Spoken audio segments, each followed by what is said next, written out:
Asante mai ayam nana se wa papebi se kutu se palm. Yeah, Charlie. Some African Americans and Black British and foreigners basically are sharing their experiences living in Ghana. Some of them have actually lived here for a very long time and they are sharing their experience. Some are saying they don't think they will return back to the US. Don't forget to like, don't forget to subscribe. Let's go into the videos, watch, come back and talk. I love Ghana.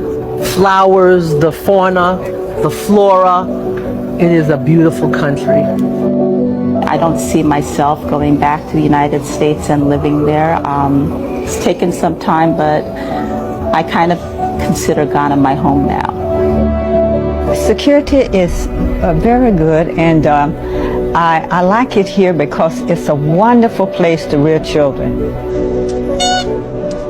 The people are an amazing people, peaceful, and I've been to most West African countries and can tell you that the spirit of Ghana is a very, very unique spirit. Education-wise, it's been excellent for my children to grow up in Ghana. Ghana is full of opportunity. I've been in Ghana for about 5 years, actually now going on 6. I've now been here for a good 13 years. I've lived here for 5 years now. I've been living in Ghana since 1962. I've been in Ghana 21 years. I've been living in Ghana for 47 years. I've been in Ghana for 51 years. Ghana is still a great place for business opportunities if you're looking, and you don't have to have a lot of money. I mean, we've had as many as 100 employees. I decided to go into baking, and because I remembered I could bake. Now I have 40 employees. So we've had some good experiences with business because some people might remember the shoes that they called, I think, Achimoda sandals. But when Mr. Akuli designed the shoe, he called it Boys and Girls, which went very well. It was business that brought me here, both times. First as a consultant to a major mining company, and I then became a consultant to the Ministry of Mines, and that continued for a number of years. I started out with the Mormons in Ghana. I had a short stint with Data Bank Ghana Limited. I've taught at a school, and finally I've ended up at the University of Ghana working with international students. I'm currently the director of Webster University, which is an American university, gives the opportunity Ghanaians and West Africans, Sub-Saharan Africans, and people around the world to have a U.S. accredited degree. I'm currently doing a Master's of Arts in Anthropology, and what I'm studying is African Americans' experience living in Ghana.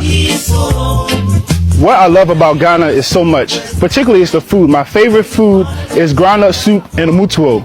If you give that to me, I will smile, Papa. My favorite Ghanaian dish is banku and tilapia with the pepper sauce that they make. I also love apra prensa. People can't believe that, but I do enjoy it. When your children grow up here, they feel the sky is the limit because they don't feel that there's any drawback to them having dark skin, because they see that the doctors are black, the lawyers are black, the teachers are black, the president is black, so they have a lot of confidence in themselves. Moving your child here, you give your child the opportunity to be a global citizen. And that is something that no one can ever take from him. My experience in Ghana over the past 23 years has been fantastic. I've been received very well. I've been able to pursue all of my aspirations. There have been no impediments or obstacles. Life has been wonderful, and I couldn't have asked for anything better than this. I think in my time here, I've become a more down-to-earth person. I think living here in Ghana has taught me that. It has taught me patience. It has taught me understanding. It has taught me how to be more caring towards others. And again, the humility piece, I think sometimes we lose that in the West. I have come to the realization that living abroad is literally the hack. is that. And if you're doing it the right way and you're not exploiting the culture and you're not being rude to the local people and you're actually contributing in a nice way, I feel like it's the best way to go, especially as someone who is coming from the States and if you have income coming from the States, because the quality of life is just leaps and bounds 10 times better.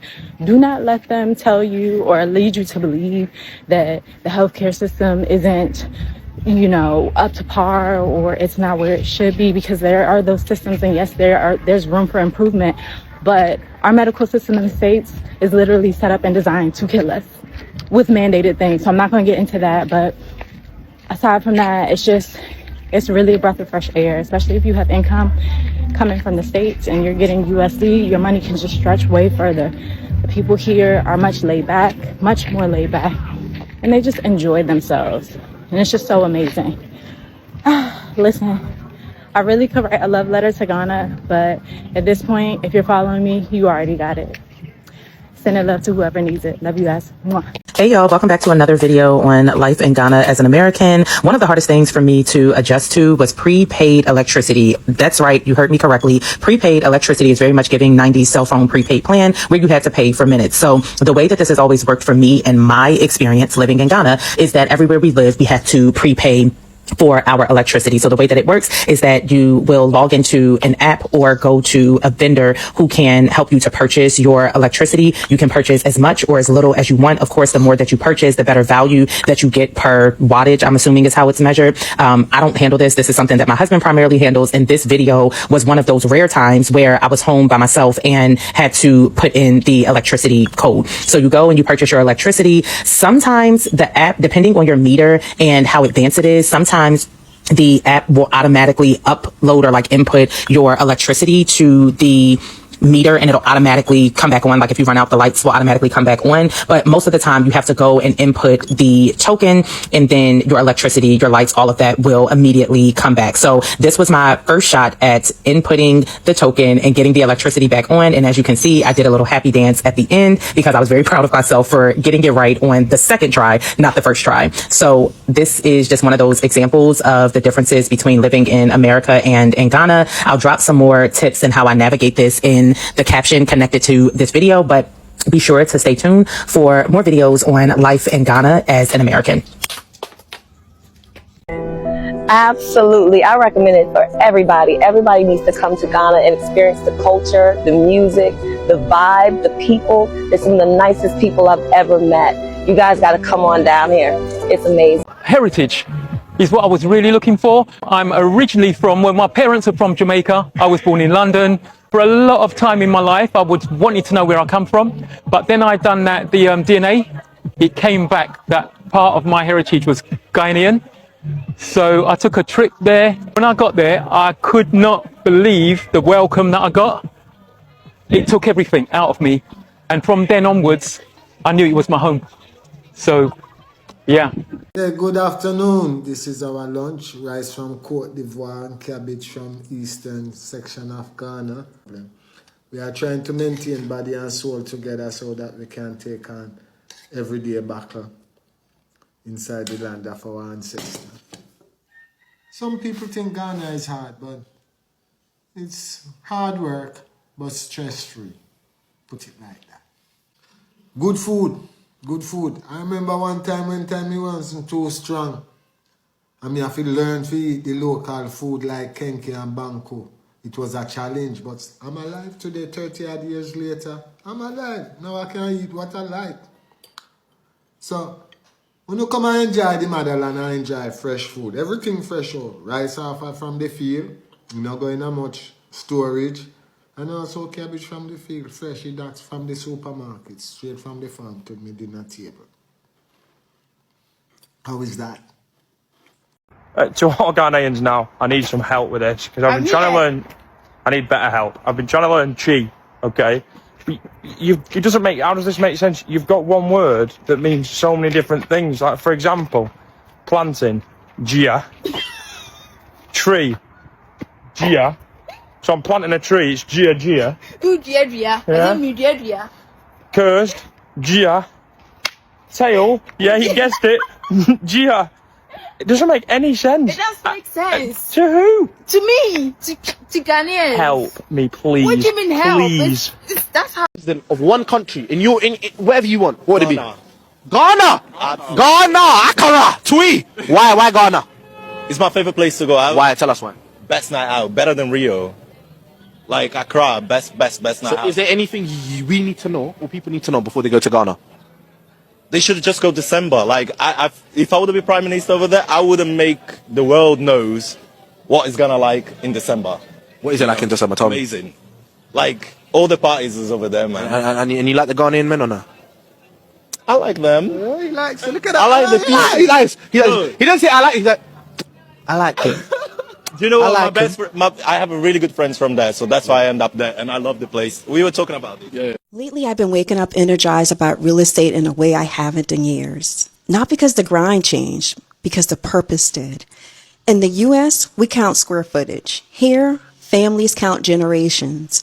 When I walk past properties held for 50 plus years, I finally understand what true wealth looks like. This isn't about being rich. It's about being strategic. The barriers that lock people out back home, they barely exist here. Every client I'll help isn't just buying land. They're reclaiming a connection that was severed centuries ago. That's powerful. I'm not here to sell pipe dreams. I'm here because Ghana offers something radical, the chance to build what should have been ours all along. You know, just look at some of these people talking about Ghana and the experience that they've had, even when it comes to the food. You know, African Americans, some are down to earth and they don't care. They just want to live that rat race life in America and just come back to Africa. You know, Ghana, very relaxed place for you to just come. You'll be working, but there is no pressure on you like that, you know. You live in life. It's not like you are trying to survive in America, you know. So this is one beautiful thing about Ghana that a lot of people are missing. I all the time say this. A lot of people actually miss that rat race that you guys kind of live in the UK, in the US and all that, and some of the European countries. Charlie, it's not like that here. Here we live life. We really live life. And that's what we do here. Yeah, thank you so much for watching.